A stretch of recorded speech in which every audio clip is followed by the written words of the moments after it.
Gun violence in America today affects just about every community in our country. There is a growing chorus calling for change to our gun laws, from universal background checks to imposing an assault weapons ban, to ensuring that we have the resources to help prevent gun violence at the local level.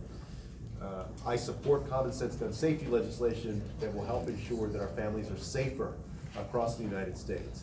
Here in Las Vegas, within the last 2 days, we marked the 2nd anniversary of the shooting that happened here. We grieve for the families who are continuing to grapple with their loss of loved one, and also for the survivors whose lives were forever changed by what happened. Their stories are stories that didn't have to happen. And I applaud March for Our Lives, Giffords, all of the organizations that put today's forum together, because what you see is happening in our country right now is that on the gun issue, things are changing.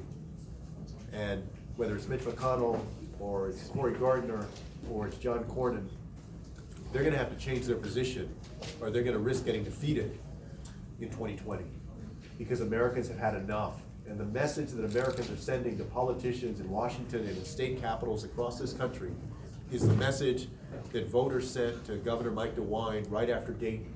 Do something, do something, do something. The politicians that do something about gun violence are the ones that are gonna be able to get reelected, and the ones that ignore that call are gonna have a rude awakening in November of 2020. Secretary Castro, hopefully give me a straight answer here. Some of your 2020 rivals haven't, but Ukraine's still going to be in the news for a while. Simple yes or no question: would you allow the son or daughter of your vice president to serve on a foreign board that's under investigation, like Burisma was? Yeah. The reason that I have a problem with that is because Donald Trump is trying to use the same playbook against Joe Biden that he used against Hillary Clinton.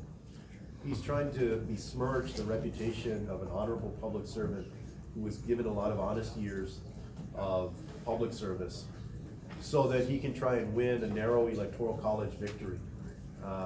The American people should not be fooled by this same playbook that Donald Trump is using against Joe Biden that he tried to use against Hillary Clinton in 2016. But wasn't that effective against Hillary Clinton? So isn't there, regardless of the facts of the matter, Hillary lost, and a lot of it was because of the email server issue, Goldman Sachs speeches, things like that. So some Democrats, say, well, why would we even bother going through this all over again when we have, 11, 12 other alternatives? I have policy disagreements with the vice president on immigration, on healthcare, on a number of other things, but I would rather that we focus on those policy disagreements instead of letting Donald Trump come in and scramble the Democratic primary by trying to use this smear technique that he tried to use against Hillary Clinton. Secretary, on the issue of universal background checks, a lot of gun rights advocates are concerned that the reason why they're against it is because they say that in order for it to be truly effective, there needs to be some kind of registry so that law enforcement is able to see whether or not it was if like a person-to-person sale went through a background check. So would you promise such a registry or such a list would not exist in order for this to actually happen? I believe that we need to have that people should get a license when they go and they get a firearm.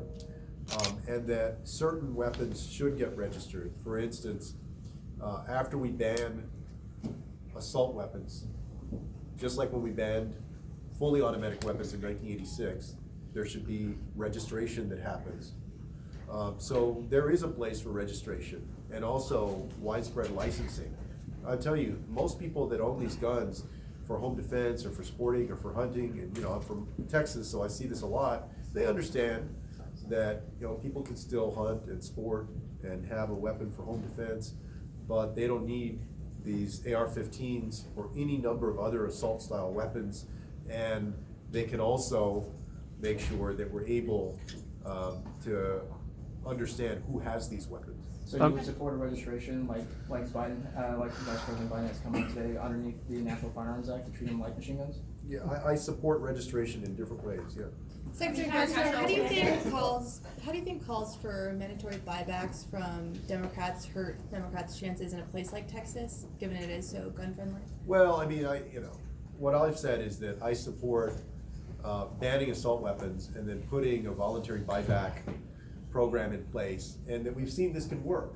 If we also require registration, that's what we did with fully automatic weapons, these machine guns, in 1986, and we've been very successful. Those, by and large, those have not been used. The ones that are still out there have not been used in these mass shooting incidents that we've seen. So we can accomplish this the way that I've laid it out, but we also need to do universal background checks and closing these different loopholes, whether it's the boyfriend loophole, the Charleston loophole, requiring a 7-day waiting period for somebody to actually get their hands on a gun, and dedicating more resources to local programs trying to end gun violence and to ensure that young people can have safety in their communities. Look, I grew up in a neighborhood where it wasn't uncommon to hear gunshots at night. And in the school that I went to, during the time that I was there, in that area, there were a lot of drive-bys. San Antonio had more drive-bys than Austin, Houston, and Dallas combined in the early 90s, one of those years. I remember ducking down into the back seat of my friend's car right across the street from my public high school because people were shooting at each other. So, my brother Joaquin and I grew up in neighborhoods where we had to grapple with the fact that there were guns around and that young people could get caught up in that. I want to make sure that we're delivering to young people across our country a better opportunity to live free of gun violence, and that also includes police violence. I put out a police reform plan because especially too many young men of color are subjected to excessive force by police. We talked about Chicago. I think about Laquan McDonald. I think about all the problems the Chicago Police Department has had over the years and other places. And police violence is gun violence as well. We need to address that. Senator Castro, what is your response to Senator Bernie Sanders stepping off the campaign trail doing a medical issue this week? I tweeted out today, I send my my thoughts, and we're thinking about and praying for Senator Sanders and his wife Jane and their family. I know that Senator Sanders is a fighter, he's a trooper, and it's not gonna surprise me at all when he's back on the campaign trail, very soon. That's what I expect, because the great thing about Bernie is you watch him over the years and he's the same Bernie that he was 30 years ago, 35 years ago. He's been fighting a great fight and inspiring a lot of people, and has had a profound impact on the direction of this Democratic Party in a good way. And so, we applaud all of the great work that he's done, and I look forward to more great work that he's gonna do when he gets back on the campaign trail soon. Secretary Castro, do you think the NRA should be allowed to continue as a tax-exempt organization, given the way it's used its financial resources to curry favor with Russian officials? I support a congressional investigation into what looks like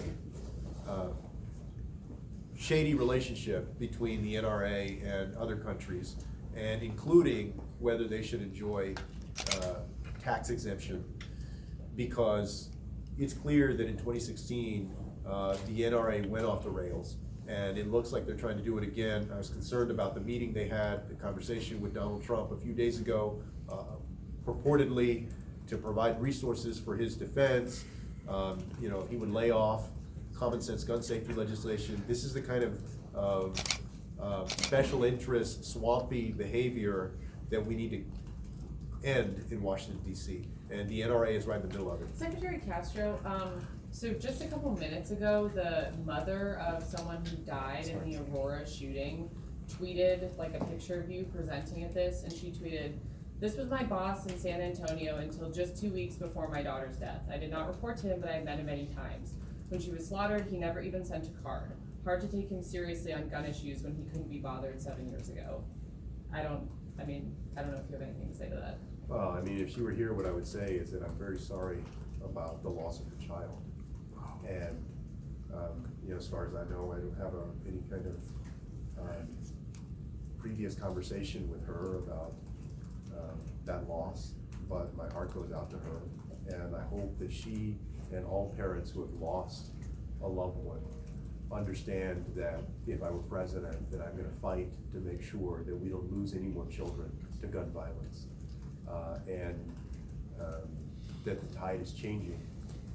And I'm glad that she and the people who are here organizing this forum are part of it. You got time for one more? What do you say to young people who have to hide under their desks and go through these drills? What's your message to them? No, I mean, I have a 4-year-old who's in pre-K, and I have a 10-year-old who's in 5th grade in public schools in San Antonio. And like any parent, it makes me angry. It infuriates me that our kids are having to do this in the year 2019. And so when I say to parents of children like mine who are gonna have to go through these active shooter drills, is that if we wanna change this, then we have to go vote for people that are gonna change it. We have to make our voices heard for policies that are gonna make sure that guns don't get into the hands of wrong people, and that we end the use of these assault weapons. We can change it. You know, the answer to progress in the United States is more democracy. People need to be a part of getting out there and voting politicians out. Mitch McConnell, Cory Gardner, John Cornyn, a number of others who are defending the status quo on guns. Thanks, y'all. Thank you. Thanks a lot. Feel better.